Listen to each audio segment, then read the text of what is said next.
Hello everyone, my name is Prism, and welcome back to the Media Spotlight. Today guys, I'm going to be catching up on some lost videos, or rather, videos that I never did. Today we're going to be continuing my video series called Reviewing the Classics, the series where every single week, mostly, I try to give you a review of every single animated Disney feature film. One film per week. But in today's case, because of school starting and just being busy with life, I'm going to be catching up and doing two films. Now, to be fair, one of these is only really a feature-length film, and the other one's more of a package deal. However, both were also released in 1977 by the Disney Animation Company. And of course, today we're going to be talking about 1977's The Many Adventures of Winnie the Pooh, and later that year, 1977's The Rescuers. And I'm going to be giving my thoughts on both films, explaining why I like each of them, or if I don't like them. But, to spoil a little bit, I think both of these films have some great points. So let's get into these two classic Disney animated features on this episode of Reviewing the Classics. Winnie the Pooh, Winnie the Pooh, chubby little cubby all stuffed with fluff. Now, to get started, we are going to be talking about 1977's The Many Adventures of Winnie the Pooh. This film was released in the early spring of the year and serves as a package feature. Now, we've talked about these a while ago during the wartime era of Disney animation.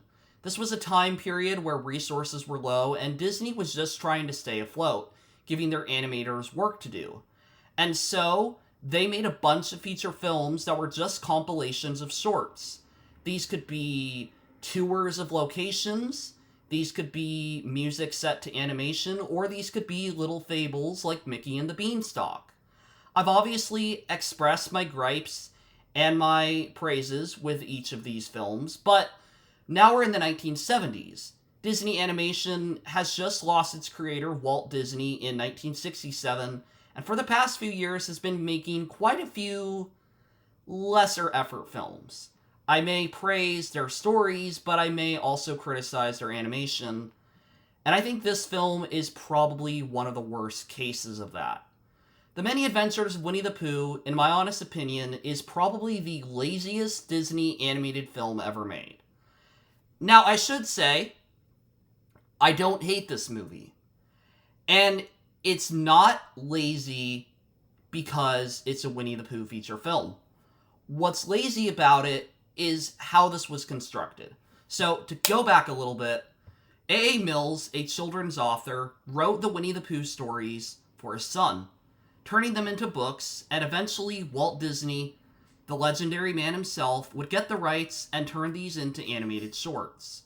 He once envisioned making a Winnie the Pooh feature film, but believed that would not be financially successful unless you could actually gain the audience's trust and interest through these lower effort and cost features, these shorts. You had 3 shorts that were combined into this feature film. You had 1966's Winnie the Pooh and the Honey Tree, 1968's Winnie the Pooh and the Blustery Day, and 1974's Winnie the Pooh and Tigger 2.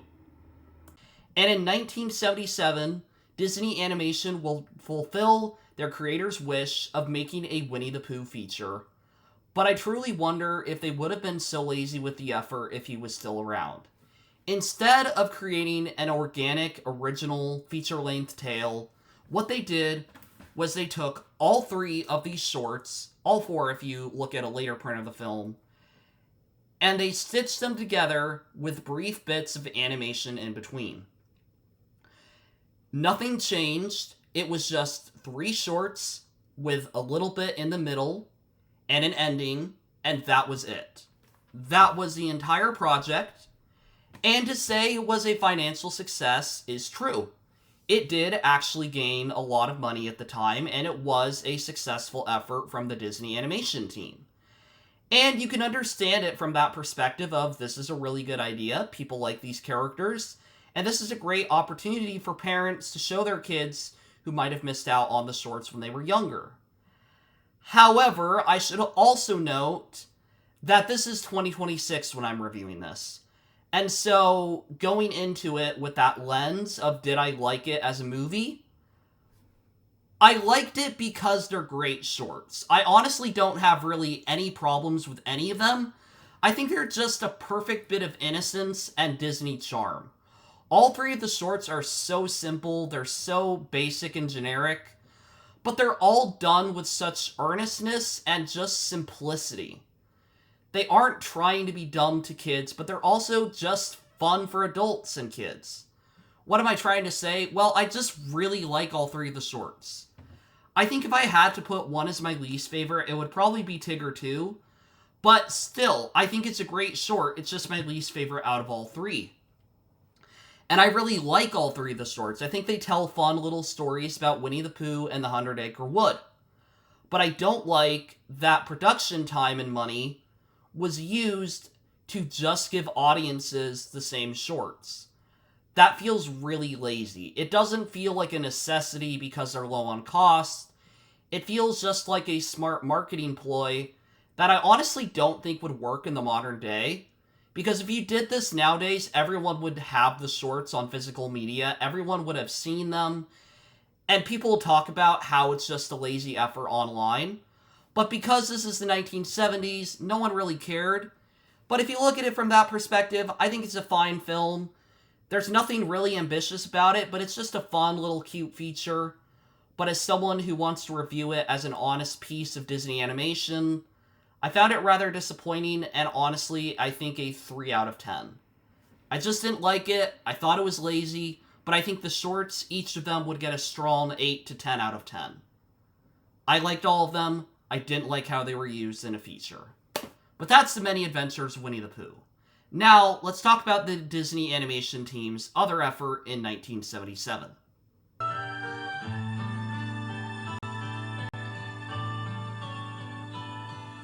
Be brave, little one. As for the film itself, I really liked The Rescuers. I hadn't seen this film in a very long time. I remembered bits and pieces of it. I'd seen a review on it a while back. And when rewatching it, I really liked what I saw. The Rescuers, in my opinion, is a great Disney animated feature. I don't think it has a great script or a great story, but it also isn't a bad story or a bad script. It's one of those very much in-between films that you can really get behind because of its simplicity and because of its stakes and easiness to like the characters. The story tells of Bernard and Bianca, two mouse at the Rescue Aid Society, who have to help a little girl, Penny, be saved from the kidnapper, Madame Medusa, who wants to kidnap Penny and get her to find the Devil's Eye.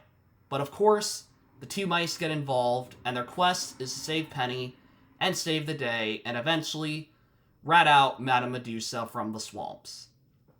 Now, that is a very simple premise. And that could be done in a very kiddish, immature way.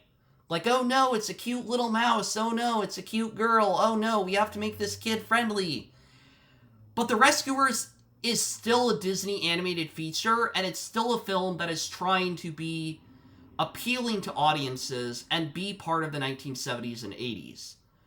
I think the 1970s and 80s is one of the most interesting periods at the Disney company, because it's a period where Disney Animation and the company as a whole was struggling with their identity. They were wanting to go darker and make more challenging features, and The Rescuers is a great example of that. This is really one of the animated features that started to kind of turn the dial on doing something more mature and darker. There is a real sense of Madame Medusa being a threatening villain. And she does, in a way, get what she wants. She is able to kidnap Penny, and she does manage to get Penny to find her the diamond. Of course, because this is Disney, nothing bad's going to happen beyond that. But you also get the opening song, Someone's Waiting for You, which I played a little bit of. And this song really has a sense of just being emotional and being something different. This isn't being sung by any one of the characters. This is being sung really as background music. And it's just kind of letting you get to see the environment. And I really like the opening credits to this film. I think they're really strong opening credits, Because what they are is they're literally just showing you these beautiful drawings as you see this bottle thrashed upon the ocean sea. I've talked about the Rescuers a lot. I've talked a lot about its strengths, but I genuinely do like it. I think both characters, Bernard and Bianca, definitely fit into their archetypes. You have the one who, wants to go on the mission, wants to help the little girl, that being Miss Bianca. And then you have Bernard who, likes, Bianca and wants to help her for that reason. And of course, you have the villains, which are scary, but they also definitely have their bumbling moments and their sidekicks. You have other characters like Orville or even Root that definitely add some humor to the film. And I just really enjoy it. I just really do. I think The Rescuers is a great Disney animated feature. I think the animation really fits. It's definitely a lot more of a dirty, jagged look. It's definitely not as pristine as some of the earlier works. But that kind of makes sense for where they're going. This isn't a film that's meant to look like Beauty and the Beast or Lady and the Tramp. This is a film that's kind of meant to be in a more dirty, drug-out environment. It's taking place in the swamps, and it's taking place in the dark of the city, and I just really kind of like a lot of the ideas that this film has. Like, why not? The Rescue Aid Society. They're just little mice that climb out of their owner's suitcases and go and have their own meeting when the men go to work. I think that's a really fun idea. I just think that's, a fun concept. I also think that there's a fun action scene at the end when you get all the characters and the fireworks going off. In short, I really like The Rescuers. I really do. I think The Rescuers is a strong Disney animated movie. I definitely wouldn't say it's a must-see and something that you really have to go ahead and enjoy. But if you want to watch all the Disney animated features and you want to skip the worst ones, I definitely wouldn't put this in the worst category. I really think The Rescuers is a fun Disney animated feature. It's especially fun to look at all these years later, now that we're in 2026. And I'm really happy that I got an opportunity to rewatch this film, and I greatly enjoyed it. And I'm going to give The Rescuers an 8 out of 10. Hey everyone, so we're at the end of the video here, and I've given my thoughts on both animated features. And before I say goodbye to you all, I want to quickly highlight that I will not be doing an episode on The Fox and the Hound. The reason is because I've already done a video on The Fox and the Hound, and I've already had to fight with the copyright system and say all my thoughts on it. And so instead, what I'm going to do is I'm going to put that video in the playlist so you guys get it a week early. I might at some point remaster the audio, but if you guys want my deep thoughts on The Fox and the Hound for reviewing the classics, that's what they are. They haven't really changed as far as I know. And I'll be back next time with 1985's disaster piece, The Black Cauldron. Bye, everyone!